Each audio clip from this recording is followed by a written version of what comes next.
Warning, the following video is massively out of date. How out of date? February of 2011 out of date. Enjoy.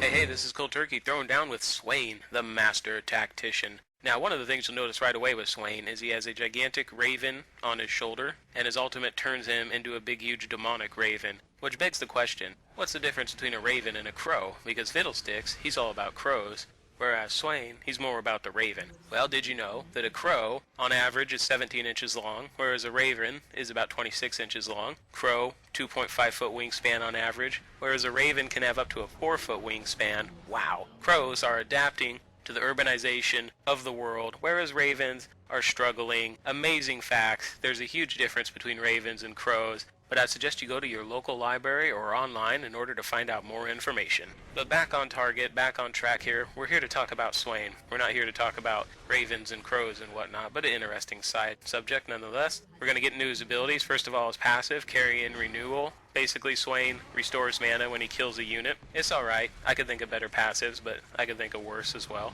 Next up we have Decrepify, which is a bird shooting a freaking laser. That right there makes Swain really, really cool. It has a built-in slow, does a somewhat decent amount of damage, lasts 3 seconds, enemies can walk out of it. Next up, Nevermove.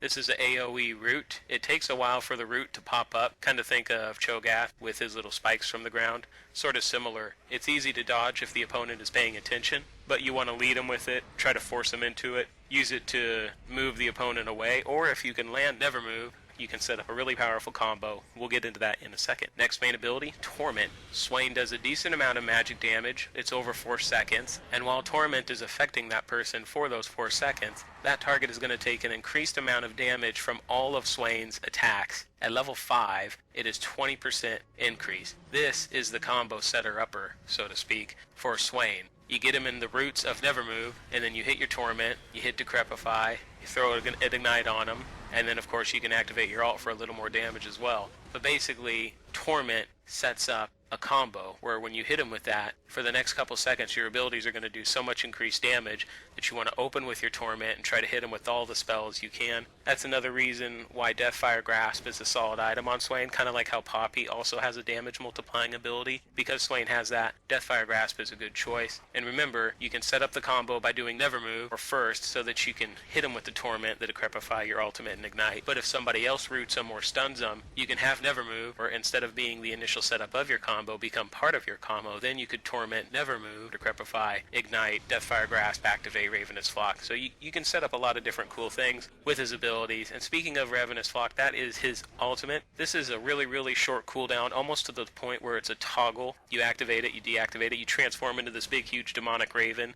and you rock around shooting little tiny ravens out there. Oh! And the little ravens, they hit things and then they fly back to you and give you life. And they also deal damage. It's a good way to farm, especially in conjunction with Nevermove, and it's what keeps you alive in team fights and in dangerous situations. The longer you keep your Ravenous Flock activated, the more mana it's going to take, so that's something to note.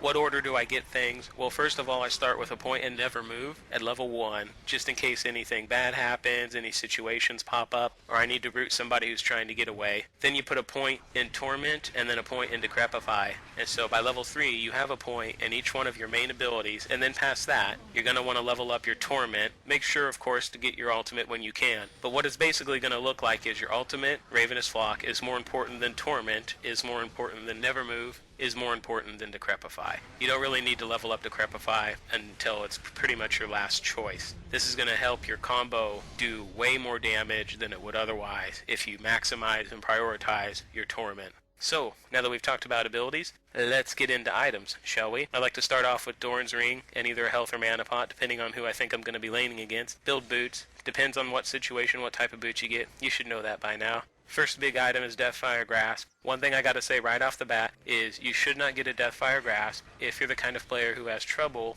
remembering to activate items. I know sometimes I struggle with that, but I can honestly say that out of all the different Swain builds I've tried, getting Deathfire Grasp as my first major item and trying very hard to incorporate that into my combo produced the most success. Then past that, items that are good for Swain: Archangels, Rod of Ages, Rylas, and the new Rabadon's Death Cap. Now I know what you're saying. You say, well, Cold Turkey, that's 7 items. What's up with that? Well, obviously you're going to sell your Doran's Ring when you build your big 6 major item. Duh. The order that you get these items in, that's up to you. Maybe you could get Archangels then a Rod of Ages, or a Rod of Ages then Archangels, or maybe you want your Rylas early. I don't really care too much about that. But once again, I have found from experience that Deathfire Grasp is the best major item to buy right after you get your boots up. But you've got to remember to use the active ability, and you've got to incorporate it into your combo when at all possible. Because that's really what makes Swain who he is. It's the combo that he has with his Torment and then with his abilities. That's what makes Swain so strong in the early game, because Swain is very strong in the early game, especially in the laning phase. He can put a lot of pressure on people, he can kill people very quickly. Then we're going to go to Masteries next. I like to go 9 down offense, nothing down defense, and then 21 down utility. This will help out your damage, and then the 21 down utility is going to give you all kinds of awesome stuff: more gold, more experience, more mana regen, increased cooldowns, you name it. It gives you all kinds of good things. Summoner spells, I'm going to go with Ignite Ghost on Swain. If I had to say take one summoner spell no matter what, it's going to be Ignite. You should always take Ignite when you play Swain. Getting into runes, Magic Penetration red, Mana Regen yellow, cooldown reduction blue, and with Quince you have choices. You could go health if you want to be a little more durable, or you could go move speed if you want to be more offensive and you want to pester people during the laning phase even more than normal. If you go movement speed Quince in conjunction with the 21 down the utility and masteries, your movement speed's actually going to be pretty good. And so if you're going to do that, you need to be really, really good at harassing the enemy team while keeping your farm up with last hitting, making sure to put the pressure on them. So we've talked about all that stuff about Swain. Now what we want to talk about is his strengths, weaknesses, things like that. I think Swain's biggest strength is his early and mid game. He's very, very good at harassing and taking out enemy targets in the early and mid game. That's really what he's really good at. In laning phase, he's an awesome champion to have. You got to get in there, you got to mess with people. Another big bonus to Swain, one of his strengths, is that Swain can be very difficult to kill once he gets his ultimate up. Once you hit level 6, wow, you can really get in there and not die a lot. So Swain is very durable on top of that. What about weaknesses? Well, Swain has 2 big weaknesses as far as I can tell. The first one is his late game is kind of meh. Maybe his AP ratios aren't quite up to snuff. He kind of falls away as the game goes on. And another big problem with Swain is he has no really, really good CC. His Nevermove is pretty easy to dodge, and even if the enemy team does not dodge it, it's not a hard CC. And by hard CC, I mean a stun or a fear. Basically something that stops you from using your abilities. In my opinion, that is what I call, Cold Turkey 49 definition here, a hard CC, hard crowd control. Something that stops you from using abilities. When I get stunned, I can't do anything. When I get feared, I can't do anything. If you hit somebody with Nevermove, Swain's CC, it's just a root. They can still sit there and attack you and hit you with their abilities and kill you, because all it is a root. What's my overall opinion on Swain? You know, I think Swain is okay. I've heard a lot of bad things said about him. People say, oh, he's not that good, he's a horrible champion, things like that. And I'm going to have to disagree. I don't think Swain is bad. I just think there are better casters out there. Like if somebody were to say to me, hey, Cold Turkey, would you rather have Anivia or Swain? And I knew that person was good at both. Of course I would pick Anivia every time, because she's just a better caster. But just because they're better casters, I don't think that means Swain is necessarily bad. He strikes me as kind of average, kind of middle of the road. Maybe they could look at him and tweak him a little bit. I think a lot of reason Swain can do so well in low ELO games is because he has such a strong early game. You know, when you totally destroy your opponents in the laning phase, a lot of times that'll tear a team apart, especially in solo queue. For instance, Swain Pantheon lane combo, that can be a nightmare to deal with, almost impossible to stop. And if you're going up against a Swain Pantheon lane combo, and let's say it's bottom lane, and they kill your bottom lane, they get like 5 or 6 kills, they take the tower early, what's that going to do to your team? It's going to tear it apart. People are going to probably start yelling at each other and calling each other feeders and being nasty,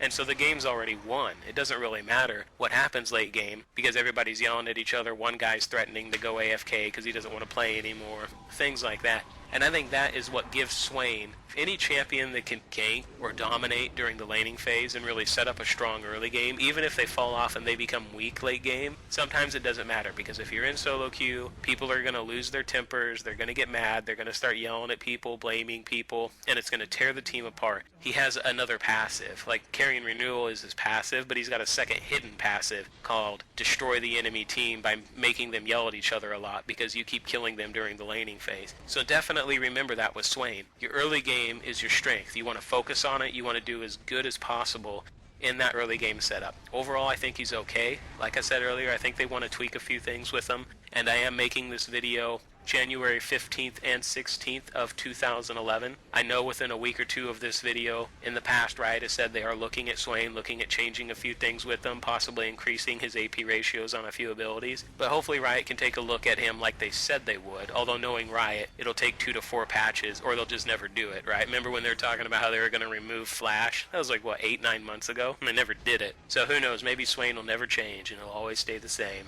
Is he worth 6,300 IP? Let me put it this way, I'm not going to pay that much for Swain. So yeah, give him a shot. He's fun, really strong early game, get in there, harass the enemy team, and make them hate each other with a passion as your Raven goes around shooting lasers and tormenting people. This is Cold Turkey, thanks for watching. And the Raven never flitting, still is sitting, still is sitting, on the pallid bust of Pallas just above my chamber door. And his eyes have all the seeming of a demon's that is dreaming, and the lamplight o'er him streaming throws his shadow on the floor.